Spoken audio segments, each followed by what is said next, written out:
오늘 또 6월 또 마지막 주 또 예배 수 앞에 나옵니다. 코로나19로 이후로 이 날들에 대해 더 민감해지는 것 같아요. 그래도 우리가 날에 대한 민감함도 중요하지만 우리의 영적인 그 상태들이 더욱더 민감했으면 좋겠고, 내가 지금 걷는 걸음들이 정말 하나님 기뻐하시는 그 믿음의 걸음인지를 또 점검할 수 있는 귀한 시간인 것 같아요. 그래서 오늘도 주님, 우리가 주 앞에 나왔습니다. 우리 예배 가운데 함께해 주셔서 여호와의 음성을 들을 수 있도록 이끌어 주시고, 또 우리의 걸음이 3인장 가운데서 하나님 당당할 수 있도록 도와주세요. 우리가 그런 마음으로 주 앞에 나아갑니다. 우리 사도신경으로 우리 신앙 고백하심으로 우리 하나님께 나가겠습니다. 전능하사 천지를 만드신 하나님 아버지를 내가 믿사오며 그 외아들 우리 주 예수 그리스도를 믿사오니, 이는 성령으로 잉태하사 동정녀 마리아에게 나시고 본디오 빌라도에게 고난을 받으사 십자가에 못 박혀 죽으시고 장사한 지 사흘 만에 죽은 자 가운데서 다시 살아나시며 하늘에 오르사 전능하신 하나님 우편에 앉아 계시다가 저희로서 산자와 죽은 자를 심판하러 오시리라.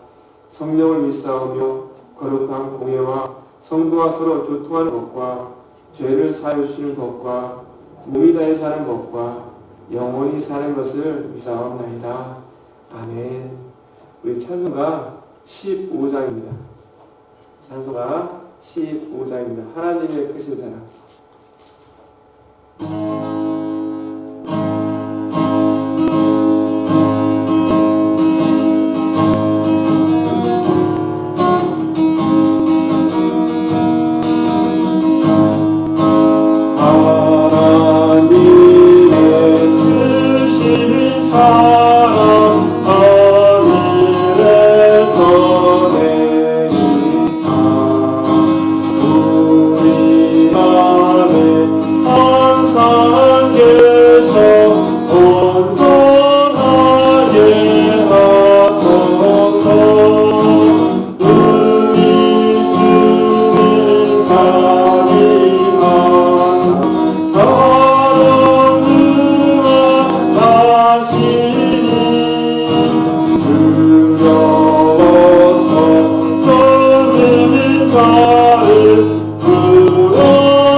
정끝까지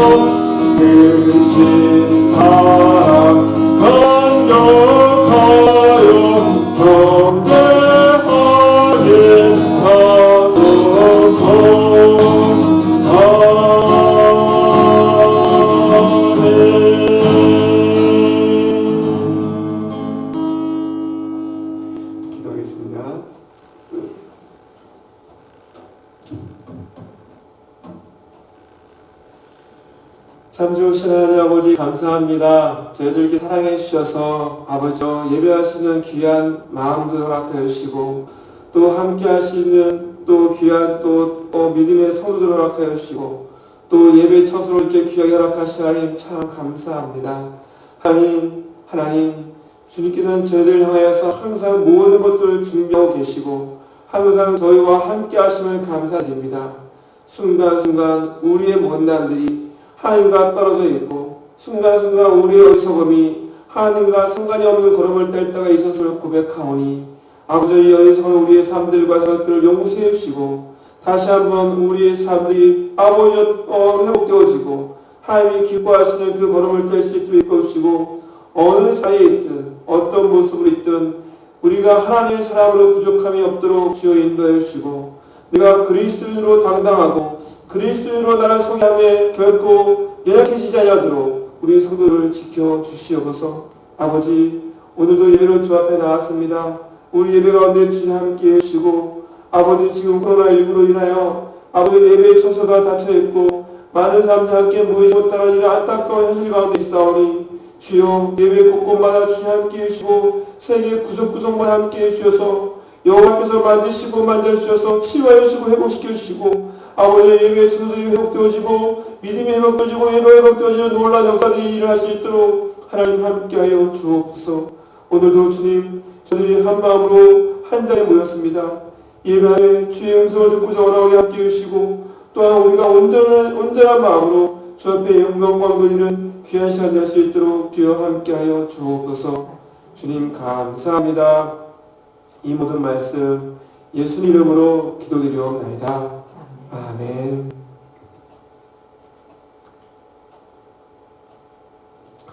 우리 하나님 말씀은 갈라디아서 1장 11절로 17절까지 우리가 말씀 함께 봉독합니다.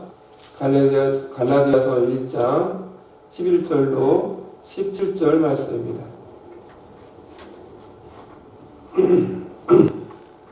시작. 형제들아 내가 너희에게 알게 하노니 내가 전한 복음은 사람의 뜻을 따라 된 것이 아니니라. 이는 내가 사람에게서 받은 것도 아니요 배운 것도 아니요 오직 예수 그리스도의 계시로 말미암은 것이라. 내가 이전에 유대교에 있을 때에 행한 일을 너희가 들었거니와 하나님의 교회를 심히 박해하여 멸하고 내가 내 동족 중에 여러 영각자보다 유대교를 지나치게 믿어 내 조상의 전통에 대하여 더욱 열심히 있었으나 그러나 내 어머니의 때로부터 나를 택정하시고 그의 은혜로 나를 부르시니가 그의 아들을 이방에 전하기 위하여 그를 내 속에 나타내시기를 기뻐하셨을 때에 내가 곧 혈육과 은혜하지 아니하고 또 나보다 먼저 사도된 자들을 만나려고 예루살렘으로 가지 아니하고 아라비아로 갔다가 다시 다메섹으로 돌아갔노라. 아멘. 은혜로 나를 부르심에 대한 나의 반응은 어떨까라는 그런 말씀을 가지고 같이 좀 말씀을 나눕니다. 꽃들이 참 예쁘게 여기저기 많이 피어있습니다. 근데 이 꽃들은 뭐 큰 기둥 같은 나무들이 있는 것이 아니고 그 줄기도 얇고 참 이렇게 힘이 없어 보입니다. 그래서 꽃들이 입장에서 볼 때는 이 바람이 안 불면 꽃들이 좋아할 것 같아요. 그렇지 않아도 이 줄기도 약한데 바람이 불어서 이 흔들리다가 이 줄기도 꺾이고 막 그러기 때문에 꽃들의 입장에서는 바람이 안 불면 좋지 않을까 생각이 들었는데 가만히 봤더니 이 꽃들에게도 바람이 불지 않으면 오히려 이 꽃들의 그 아름다움이 그 꽃들의 더 튼튼함이 나타나지 않는다는 거예요. 오히려 바람이 불면서 그 바람을 지탱하기 위해서 뿌리가 더욱더 단단해지고 뿌리를 더욱더 내리고 그렇게 힘을 쓰다 보니까는 더 이 꽃도 더 예뻐지고 또 이 뿌리도 건강해져서 오히려 그 바람이 꽃을 꽃답게 만드는 그런 아름다움을 더하기 힘들어요. 어찌 보면 우리의 삶 속에 고난이 없고 어려움이 없다면 그게 좋은 것 같은데 때로는 그 어려움이 그 고난이 나를 돌아보게 하고 또 그러면서 내가 얼마나 교만했는지를 깨닫게 해주고 그러면서 더욱더 내가 전부가 아니고 정말 내가 하나님을 의지하지 않고는 하나님이 함께하지 않고는 결코 안 되는 존재구나 깨닫게 돼서 또 하나님께로 돌아가게 하는 그런 계기가 되는 것 같아요. 오늘 우리가 말씀을 보면서 내 실제의 삶 속에서 하나님의 은혜로 나를 부르시는데 내가 어떻게 반응하고 있는가 한번 생각해 보면서 오늘 갈라디아서 말씀들을 계속 같이 묵상했으면 합니다. 오늘 갈라디아서 1장 11절에 이렇게 시작합니다. 형제들아라고 시작합니다. 이 형제들은 누구를 부르는 책일까요? 오늘 본문에 보면 그렇죠. 갈라디아 지역의 교인들을 향해서 형제들아라고 지금 부르고 있습니다. 그런데 우리가 지난주까지 좀 말씀 같이 나눠봤지만 지금 상황이 어떤 상황이냐면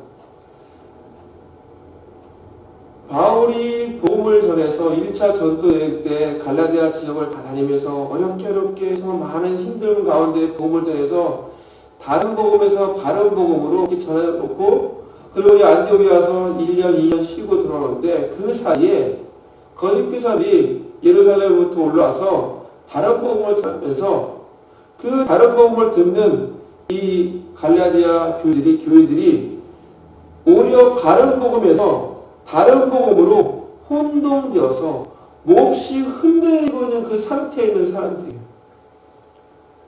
이런 성도들을 보면서 저 같으면 형제들아 이렇게 하는 것이 가능할까? 이것이 쉬운 일일까? 왜요? 이 형제들아라는 이 표현들은 거기에 사랑이, 따뜻함이, 부드러움, 이 뉘앙스가 이렇게 품어져 있는 거예요. 그런데 오늘 바울은 그렇게 호칭하고 있어요. 하나님의 뜻만을 전하고자 했기에 자기의 감정을 절제하고 있는 게 아닐까라는 마음이 들었어요. 하나님의 복음을 어쨌든 설득해서 전해야 해서요. 이들이 변절했든 어쨌든 간에 그렇죠? 전해야 하는 목회의 대상이에요. 그러기에 야단만 칠 수가 없었어요. 우선 자기의 속상한 마음을 뒤로 하는 것입니다. 왜요? 하나님과 복음을 위해서 또 자기에게 주신 그 사명의 책임을 지기 위해서. 그래서 우리가 그런 바울의 모습을 보면서 한 가지 우리가 배우는 교훈이 뭐냐면 바울의 절제하는 태도는 내용 못지않게 중요하다는 겁니다. 내가 그리스도인으로 내가 하나님의 사람으로 막 그냥 금방 화를 내고 이러는 것보다 그 화내고 싶은 마음을 절제하고 그 절제하는 마음들이 내가 정말 중요하게 얘기하는 그 내용 못지않게 중요하다는 겁니다. 어찌 보면 그 내용을 더 온전히 전할 수 있는 힘이 바로 그 절제하는 감정이 됩니다. 오늘 바울은 그렇게 시작합니다. 사도 바울이 여기서 형제들이라고 부르는 대상은 변절자들입니다. 앞에서 바울이 내가 사람을 좋게 하랴 하나님을 좋게 하면서 강력하게 막 어필하다가 한번 힘을 내쉬고 나서 자기 마음을 절제하고 형제들아 라고 이렇게 다가갑니다. 우리가 여기서 보아야 할 것이 바울이 자기 속 썩는 것이 중요한 것이 아니라 한 영혼이라도 바른 복음의 자리로 돌아오게 하는 것이 그의 목적이기에 그가 형제들아 부르면서 다가갑니다. 저는 우리가 이 부분에서 우리의 실제 우리의 교회 생활, 우리의 개인 생활, 우리의 신앙생활 가운데 많은 적용을 붙들어야 된다고 저는 생각합니다. 어떤가요? 내가 기분 나쁘면 집어던지고 안 한다고 하고 그냥 떠나가고 그만두고 뭐 그럽니다. 그럼 자기는 스트레스가 풀리고 자기 속은 시원할 수 있지만 맡겨준 그 일은 어떻게 됩니까? 안 되는 겁니다. 그 일이 어떤 일입니까? 누구의 일입니까? 마치 내 일처럼 나와 상관없는 일처럼 이러는데 그 일은 하나님의 일이고 하나님께서 맡겨준 그 일인데 나의 기분에 따라서 던져버리고 기분에 따라서 떠나버리고 한다면 그것은 궁극적으로 하나님의 일에 대적하는 안타까운 모습입니다. 악은 폭격하는 모습이죠. 바울이 고린도전서에서 그 고린도 성도들을 향해서 글을 쓸 때 우리를 향해서 어떤 표현을 쓰고 있냐면 너는 맡은 자다라고 표현을 씁니다. 이 맡았다는 것은 내가 하고 싶으면 하고 말고 싶으면 마는 그런 것이 아닙니다. 이 맡긴 분의 여지에 따라서 그것을 해야 합니다. 맡긴 분이 너 그만해, 너 그만하는 거고, 맡긴 분이 계속해 라면 혹 내가 상황이 어떨지라도 주께서 나에게 충성되게 여기셔서 맡겨주셨다면 그것은 이가 다 빠지는 한이 있더라도 감당한 겁니다. 왜요? 그러더라고요. 이 스트레스가 심하게 받으면 막 이도 막 흔들린다. 그 정도로. 그럼에도 불구하고 그럴지언정 맡긴 그 일을 감당하라는 겁니다. 우리가 문제를 만났을 때, 또 어떤 대치상에 있을 때, 다툼이 있을 때, 사람과 어떤 의견이 다를 때, 우리는 어떻게 합니까? 많은 사람들이 피하고 떠나고 옮깁니다. 결국 그 피하고 떠나고 옮기는 것은 결국은 자기 자신이 죽는 겁니다. 마치 그렇게 피하고 떠나면서 내가 속이 시원하고 스트레스가 풀릴 것 같은데 결국은 자기의 그런 상처들, 자기의 그런 이 죄들이 치유가 되지 않는 겁니다. 그럼 어떻게 합니까? 또 어떤 사람은 싸웁니다. 부딪힙니다. 그러면 그 다음부터는 서로가 죽는 겁니다. 자기도 죽고 상대방도 죽고. 또 하나 방법은 오늘 방법한 것처럼 형제들아 한 것처럼 용서하는 겁니다. 이게 가능할까요? 이미 내 마음이 화가 났고 그런데 그것이 왜 그러냐면 자기의 감정에 집중하게 되면 그것은 불가능합니다. 그러나 내가 지금 이 자리에서 어떤 존재고 내가 지금 어떤 존재인지를 알면 내가 하나님께 은혜를 받은 자로 나에게는 맡기신 것이 있는데 이 맡기신 것을 옳게 전해야 되는데 지금 감정이 폭발해버린다면 이 맡기신 것을 온전히 전할 수 없는 겁니다. 그러기에 자기의 이런 화나는 감정을 절제하고 그리고 용서하는 마음으로 형제들아 다가가는 겁니다. 어쩌면 우리의 교회사이, 우리의 목회 현장이 바로 그런 현장입니다. 이 목회 현장은 공장에서 물건을 만들던 기기로 다 찍어낸 것이 아닙니다. 그렇죠? 한 사람 한 사람의 감정을 다 헤아리고 또 만져야하기에 결코 쉽지 않습니다. 그러기에 교회 목사로 교회 직분자로 세웠다는 것은 하나님께서 그 직분을 허락해 주셨고 그 일을 맡겼다면 그것이 십자가일지언정 감당하는 겁니다. 예, 맡겨진 자. 그러기에 이 길은 영광의 무게는 있지만 결코 쉬운 길은 아니라는 겁니다. 그러기에 저는 이 바울이 형제들 했을 때 그때의 그 바울의 그런 마음 그리고 바울의 그런 생각들을 조금이나마 느껴지는 것이 있었어요. 자, 그러면서 11절, 12절 볼까요? 계속 한번 읽어볼까요? 형제들아 내가 너희에게 알게 하노니 내가 전한 복음은 사람의 뜻을 따라 된 것이 아니니라. 이는 내가 사람에게서 받은 것도 아니요 배운 것도 아니요 오직 예수 그리스도의 계시로 말미암은 것이라. 예수님의 계시로 말미암았다라고 이야기합니다. 제가 지난주에 그런 표현을 썼습니다. 기독교와 다른 종교의 차이가 무엇일까? 기독교는 사람이 고안해서 신앙의 체계를 만들고 또 어떤 이런 믿음의 체계를 만드는 것이 아니라 기독교는 위로부터 계시된 계시 종교입니다. 비밀과 계시의 차이가 있습니다. 비밀은 보여주면 압니다. 그래서 계시는 보여줘도 모릅니다. 계시는 계시의 주권자이신 하나님께서 열어주어야 비로소 보여집니다. 그래서 계시라는 뜻의 다른 의미가 열어지다라는 뜻도 있습니다. 그러기에 내가 성경을 읽어도 글자 내가 알아서 읽을 수 있는데 깨닫지를 못하는 겁니다. 그러기에 우리가 말씀을 볼 때 항상 성경 저자이신 성령님께 의지해서 성경을 읽어야 합니다. 그러기에 이 기독교는 위로부터 오는 계시 종교입니다. 그 계시의 주체는 누구입니까? 바로 그리스도이십니다. 12절에 보면 예수님의 계시로라고 말합니다. 그 말은 뭐냐면 계시의 모든 주제가 누구냐면 바로 예수 그리스도를 소개하고 있습니다. 우리가 갈라디아서를 소개하면서 갈라디아서를 쓰게 된 세 가지 동기가 있다고 얘기했어요. 하나, 첫째는 다른 복음에서 바른 복음을 가기 위해서, 또 하나는 유대교에서 기독교로 독립하기 위해서. 유대교와 기독교의 차이는 예수님을 어떻게 이식하느냐 그 차이로 갈라진다고 얘기했어요. 그리고 오직 예수 그리스도만이 구원자이시다. 이것이 갈라디아서를 쓰게 된 배경이고 동기였어요. 자, 여기서 질문을 합니다. 그렇다면 다른 복음을 알기 위해서 우리가 무엇을 알면 될까요?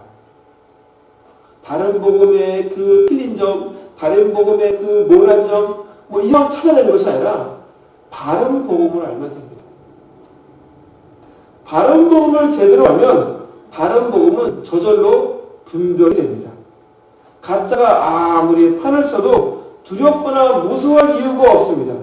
우리가 바른 복음을 알고 있으면 그것이 왜 가짜인지, 그것이 무엇이 틀린지, 그러면 더 이상 그것이 우리의 두려움의 존재가 되지 않습니다.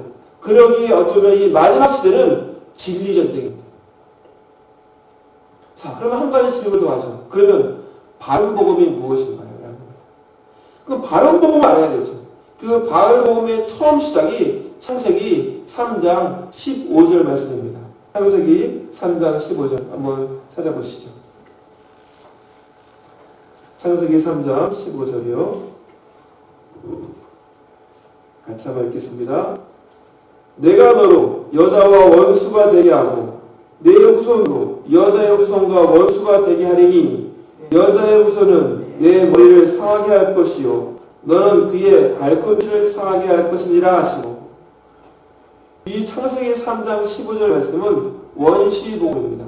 그 말이 어떤 뜻이냐면 이미 창세기 안에 예수 그리스도의 복음을 감추어 놓았다는 겁니다.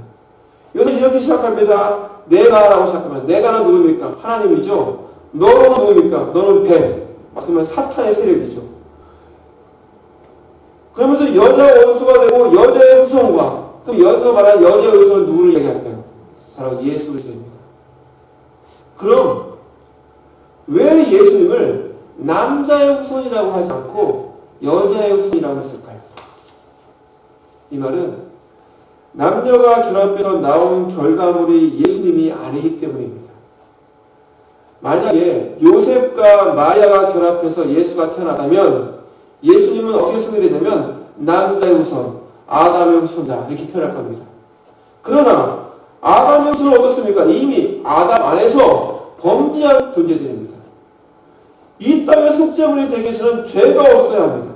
그래서 남녀의 결과물이 아닌 동정녀인 마리아를 통해서 마리아로부터 성령으로 잉태된 겁니다.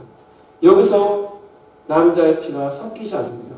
그래서 예수님을 남자의 후손이라고 하지 않고 여자의 후손이라고 하는 것입니다. 그러면서 15절에 보면 그 여자의 후손이 어떻게 해요? 내 머리를 상할 것이다. 뱀의 머리를 밟는다고 이야기합니다. 머리를 밟으면 어떻게 돼요? 결국은 머리가 상하면 게임은 끝나는 겁니다. 다만 숨통이 끊을 때까지 발악하고 발버둥을 하다가 숨이 끝나게 됩니다.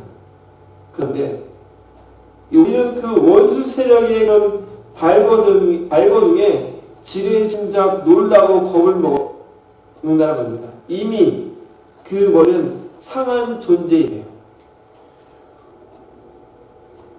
우리가 그것을 알면 사탄이 우리를 위해서 어떤 정죄를 할지라도 우리는 겁먹을 필요가 없습니다. 두려워할 존재가 아닙니다. 이미 예수님의 십자가 죽으심으로 게임은 끝났습니다. 예수님의 대속의 죽음으로 그 게임은 끝난 것입니다. 다만 주님이 오실 때까지, 다시 오실 때까지 지금 그의 득세하는 것처럼 보여지는 것뿐입니다. 그러면서 15절 후반절에 너는 사탄의 세력입니다. 그의 발꿈치를 상하게 할 것이다. 그 말이 어떤 뜻이냐면 예수 그리스도의 십자가에서 겪으실 일시적인 고난을 말하는 겁니다. 그러기에 이 창세기 인류의 타락 후에 거기에 예시되고 계시된 복음이 거기서부터 일관되게 계시록까지 관통하고 있는 겁니다.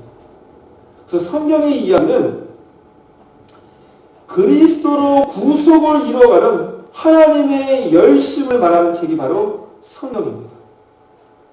그러기에 성경은 그리스도를 빼놓고는 이해할 수 없고 설명이 안 된 책이 바로 성경입니다. 자, 그러면서 오늘 본문으로 들어오면요. 13절, 14절에 이렇게 이야기합니다. 내가 이전에 유대교에 있을 때 행한 일을 너희가 들었거니와 하나님의 교회를 심히 박해하여 멸하고 내가 내 동족 중에 여러 영각자보다 유대교를 지나치게 믿어 내 주상의 전통에 대하여 더욱 열심히 있었으나 오늘 13절, 14절은 무엇을 이야기합니까? 바로 바울이 회심전 사울이었을 때 그 모습입니다. 그래서 자기를 어떻게 소개하고 있습니까? 나는 과거 유대인이었다. 하나님의 교회를 박해하는 자였다. 바리새인 중에 또 율법에 정통한 자였다. 그리고 조상의 전통에 능한 자였다. 우리 한국에 제가 더 읽어드릴게요. 빌립보서 3장 5절 6절에 보면 바울이 이 부분을 또 자세히 이야기합니다. 빌립보서 3장 5절 6절에 이런 말씀이 있습니다. 내가 8일 만에 할례를 받고 이스라엘 족속이요 베냐민 지파요 히브리 중에 히브리인이요 율법으로는 바리새인이요 열심으로는 교회를 박해하고 율법의 의로는 흠이 없는 자, 이렇게 자기를 소개합니다. 대단하지요? 자기를 표현하는데, 자기를 소개하는데 율법으로는 흠이 없는 자다. 이것이 회심전 사도 바울의 과거 이력서입니다. 근데 이 운명이 결정적으로 어디서 바뀌나요? 예, 다메섹 도상에서 바뀝니다. 우리 말씀한 군데 찾아가 보죠. 사도행전 22장입니다.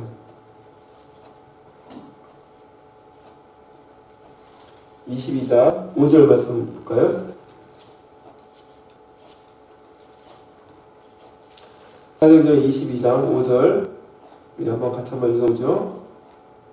시작. 이에 대제사장과 모든 장로들이 내 증인이라. 또 내가 그들에게서 다메섹 형제들에게 가는 공문을 받아 가지고 거기 있는 자들도 결박하여 예루살렘으로 끌어다가 형벌 받게 하라고 가더니, 여러분 오늘 이 모습이 율법과 유대주의로 얼마나 열심히 있었는지를 구체적으로 그 행위를 보여주고 있는 겁니다. 어디로 가려고 합니까? 공문을 받아가지고 어디요? 다메섹을 가려고 합니다. 다메섹 어떤 곳이냐면 그 이스라엘 북쪽 국경지대입니다. 거기까지 쫓아가서 이런 열심이 지금 이 사울에게 있는 겁니다. 자, 그러면서 6절부터 우리 9절까지 또 계속 읽어봅니다. 시작. 가는 중 다메섹에 가까이 갔을 때 오정쯤 되어 호련히 하늘로부터 큰 빛이 나를 둘러 비치매 내가 땅에 엎드려져 들으니 소리 있어 이르되 사울아 사울아 내가 왜 나를 박해하느냐 하시거늘 내가 대답하되 주님 누구시니까 하니 이르되 나는 내가 박해하는 나사렛 예수라 하시더라. 나와 함께 있는 사람들이 빛을 보면서도 나에게 말씀하시는 이의 소리는 듣지 못하더라. 아멘. 이 장면은 오늘 사울에게 굉장히 중요한 장면입니다. 바울이 전도여행을 다니면서 가장 큰 힘겨운 문제가 뭐였냐면 사도권 문제였습니다. 다른 12지자는 정확하게 사도입니다. 그 세 가지 증거가 다 있습니다. 그러기에 어딜 가도 사도로 대우받고 사도라는 것에 대해서 아무도 이야기하지 않습니다. 근데 이 바울은 가는 곳마다 그런 곳이 있기도 하면 안 그런 곳도 있지만 그 사도권 문제 때문에 참 힘들었습니다. 그래서 하나님께서 그를 준비시키시는 겁니다. 다메섹에서 사울이 신비한 경험을 합니다. 실제로 예수님을 만납니다. 이 예수님은 부활 전 예수님일까요? 부활 후 예수님이었을까요? 부활 후 예수님이십니다. 오늘 이 사울이 만난 예수님은 부활하신 예수님을 만난 겁니다. 그 예수님을 어떻게 표현하고 있냐면 8절에 그는 나사렛 예수라고 표현하고 있습니다. 이 나사렛은 동네 이름입니다. 그러면 왜 예수님을 나사렛 예수라고 했을까요? 예수님이 태어난 곳이 어디였을까요? 베들레헴이죠. 그러면 베들레헴 예수, 보통 이렇게 표현해야 합니다. 근데 성경을 읽어보면 성경에 어디도 베들레헴 예수라고 얘기하는 것이 없습니다. 예수님이 표현할 때 어떻게 표현하고 있냐면 나사렛 예수라고 표현합니다. 왜 그러냐 하면 베들레헴에서 태어났지만 그가 많은 시간을 보낸 곳이 어디였나요? 한 곳이었지만 나사렛이었습니다. 자, 그러면 이 나사렛이 어떤 곳입니까? 유대 고원 중에서도 가장 비천하고 가난한 동네입니다. 옛날 우리 이렇게 한국에 얘기할 때 뭐 봉천동 산동네 막 이렇게 얘기합니다. 미국은 어떨지 모르지만 미국은 그런 데가 있을 겁니다. 그렇죠? 막 그런 곳입니다. 그래서 그들 속담에 나사렛에 무슨 선한 것이 나겠냐 이런 속담이 있을 정도였습니다. 근데 예수님이 나사렛 예수입니다. 그러기에 인간으로만 볼 때 예수님은 당시 사람들에게 매력을 가질 만한 이유가 하나도 없는 겁니다. 만약에 뭐 한국 같은 뭐 청담동 예수, 뭐 여기 같으면 워싱턴 예수, 뭐 이런 건 좀 괜찮은데 나사렛 예수 했을 때 이미 거기서는 선한 것이 나올 수 있는 동네이기 때문에. 그러면 이들이 기다리는 메시아 어떤 메시아였습니까? 이들이 기다리는 메시아는 찬란한 위풍과 당당함을 가지고 또 이런 모습을 봐서 로마의 고통에서 결박을 풀어내고 해방시켜주고 또 자기들의 빵의 문제와 인생의 문제를 해결해 주시는 그런 메시아를 기대했습니다. 근데 여러분 구약 성경을 읽어보십시오. 메시아를 얘기할 때 그렇게 이야기하는 메시아의 모습이 거의 없습니다. 성경에서 말하는 메시아의 모습이 아니라 자기들이 기대하는 메시아가 성경에서의 예언보다 더 구체적이고 확실히 생각하여서 성경의 메시아는 그들이 나중에 얻게 됩니다. 그러니 나사렛 예수와 이들이 생각하는 메시아의 그 차이는 갭은 너무 큰 겁니다.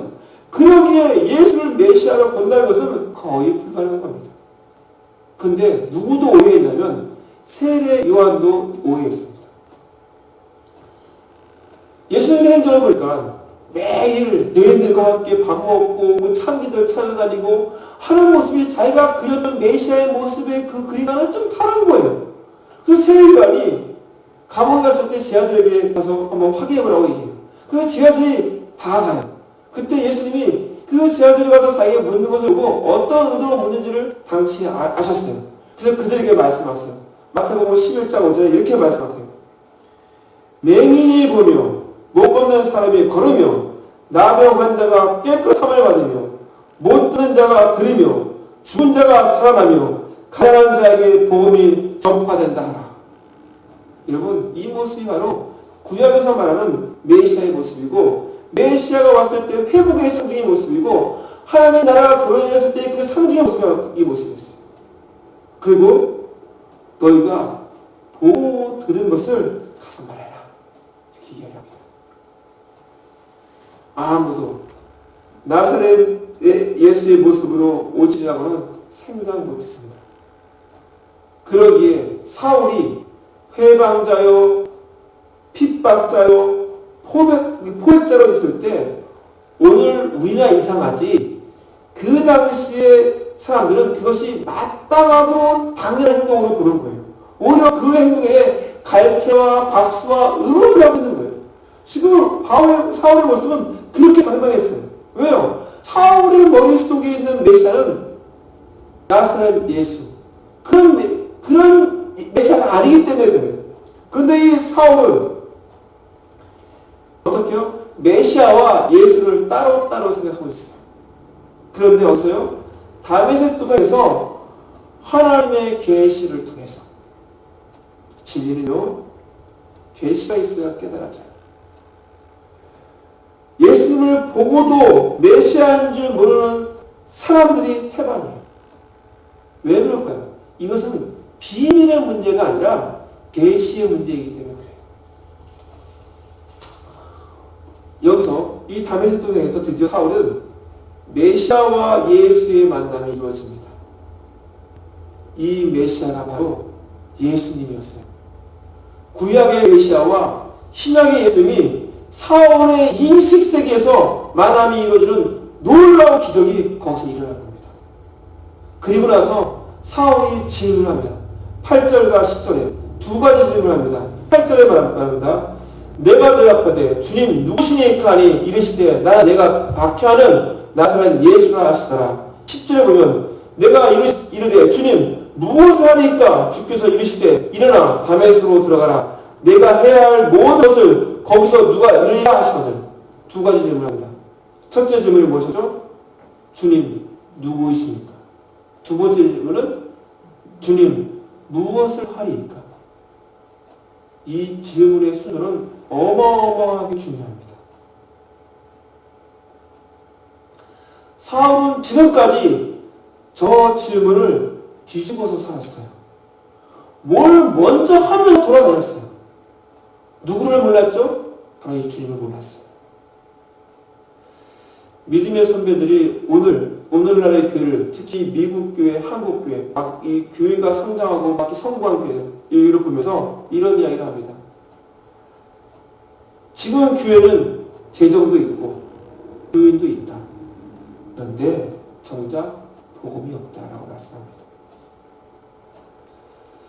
교회에서 성도가 들어오면 먼저 복음을 들어서 주님을 배우는 것이 아니라 어떻게 하죠? 새로운 성도들이 오면 교회 생활을 먼저 배웁니다. 사람 만나는 거 좋고 분위기 좋고 또 선한 일도 하고 그러니까는 그거 열심히 하다 보면 직분도 받을 수 있어요. 그런데 그러다 보니 정작 복음에 대해서는 관심이 없게 됩니다. 그리고 복음을 모릅니다. 예수 그리스도가 누구신지 모릅니다. 그분이 내게 행하신 일이 무슨 일인지 모릅니다. 나를 어떻게 사랑하는지 모릅니다. 그건 뭘까요? 예수님을 인격적으로 만나지 못합니다. 그럼에도 불구하고 예수님이 참 너그러운 것은 오늘 성경도 그렇고 오늘날의 교회도 그렇고 그 안에, 교회 안에 엉뚱한 동기로 예수님 믿고자 들어온 사람이 얼마나 많아요. 그러다가 그렇게 생각하다가 예수님에게 덜커덕 걸려들어요. 이 덜커덕 걸려든다는 표현은 뭐냐면 예수님을 인격적으로 만나게 되는 거예요. 그러면 그때부터 그 사람의 모든 엉뚱한 동기가 사라져요. 내가 주님이 나를 얼마나 사랑하는지 느끼기 시작하고 그러면서 주님과 깊은 관계 속으로 들어가게 돼요. 우리가 신앙생활 하기에 앞서서 그러기에 먼저 복음을 예수님이 어떤 분인지를 알아야 합니다. 그런데 이미 이 생활을 먼저 배워버리면 저 헌금하고 저 봉사하고 침도하고 뭐 선한 일도 하고 많이 합니다. 이러다 보면 이상하게 열심히 잘하는 것 같은데 얄궂은 고집이 겹쳐지면서 종교인이 됩니다. 그 다음에 복음을 넣으려고 하면 딱딱한 자기의 아집과 껍질에 가두어져서 그 복음을 받아들이지 않아요. 그러다 보면 나중에 괴물이 되는 겁니다. 교회에서. 사랑하는 성도 여러분, 이것은요 하나님이 주시는 의를 대적하면서 생명을 잃게 되는 모습입니다. 교회 생활을 아무리 오래 해도 주님을 인격적으로 만나서 참된 변화가 없다면 그 사람은 성도가 아닙니다. 교회 안에 있기 때문에 성도가 되는 것은 결코 아닙니다. 그 예수님을 인격적으로 만날 때 비로소 성도가 되는 겁니다. 이런 무서운 사도 바울의 과거의 삶과 같은 형태의 신앙이 오늘날에도 너무 많이 있다는 겁니다. 그러기에 저와 여러분들은 정말 주님이 어떤 분인지를 먼저 배워야겠구나 하는 이 우선순위를 절대 바꿔서는 안 됩니다. 오늘 첫 질문처럼 주님 누구십니까? 이것이 먼저입니다. 요한계시록에 보면 7교회가 나옵니다. 그 첫 교회가 에베소 교회입니다. 에베소 교회를 보면서 한 가지를 단점이 있습니다. 그들은 첫상을 잃어버렸다. 왜요? 그들은 에베소 교회는 진리에 관심이 많습니다. 진리에 열심히 있었습니다. 참 좋죠. 맞죠? 그런데 이 진리를 붙잡느라고 저 사람이 옳고 그름만 싸우느라고 뭘 놓쳤냐면 사랑을 놓쳐버렸어요. 그 진리의 본질인 사랑을 놓쳐버리고 그때부터 비본질을 붙잡고 싸우기 시작하는 거예요. 그러다 보니까는 신앙의 전선이 바뀌어버렸어요. 신앙의 패턴이 바뀌어버렸어요. 이런 일들이 지금 오늘날 우리 교회 안에 종종 벌어지고 있는 일입니다. 어디까지요? 아이를 가자는 겁니다. 아이를 갈라서 딱딱 반씩 가는 게 맞다. 이게 정의다. 무섭죠. 아이를 반씩 정확하게 가르는 것이 가르는 정의가 중요합니까? 아니면 아이를 살리는 생명과 사랑이 중요합니까? 내 고집, 내 주장, 내 논리, 내 의가 중요합니까? 아니면 하나님의 긍휼, 하나님의 사랑, 위로부터 평강이 중요합니까? 그러게 우리가 이제 주님께 물어야 합니다. 무엇을요? 주님, 제가 무엇을 해야 합니까? 라고요. 우리가 흔히 쉽게 인생은 60부터라고 이야기합니다. 그러나 인생은 60부터가 아닙니다. 인생은 십자가에서부터입니다. 십자가를 통과하지 않은 인생은 사실 가짜 인생입니다. 그 인생은 결코 용서하지 못합니다.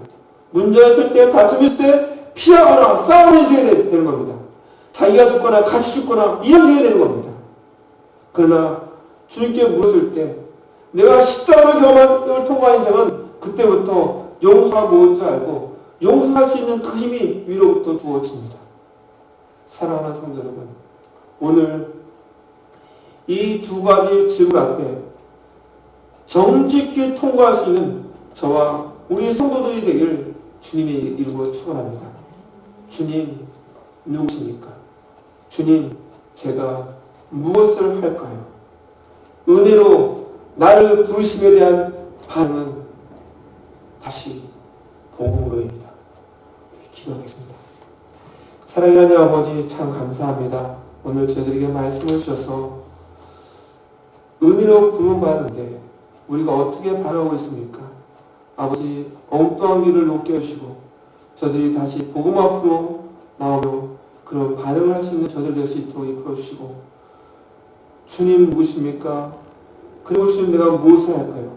이 순서에 맞는 내 믿음의 경주가 이루어질 수 있도록 우리 성도들을 지켜주시고, 이 혼잡한 세상 가운데, 지금 어려움이 많은 시대 가운데 우리 성도들이 그 믿음이 성장하여지고 그 자기의 정체성이 회복되어지며 회복된 그 성도들이 다시 세상을 나갈 때 세상을 밝히는 빛으로, 세상을 위해 썩어 넓게 하는 소금으로 그 역할을 감당할 수 있도록 우리 성도들을 지켜주시옵소서.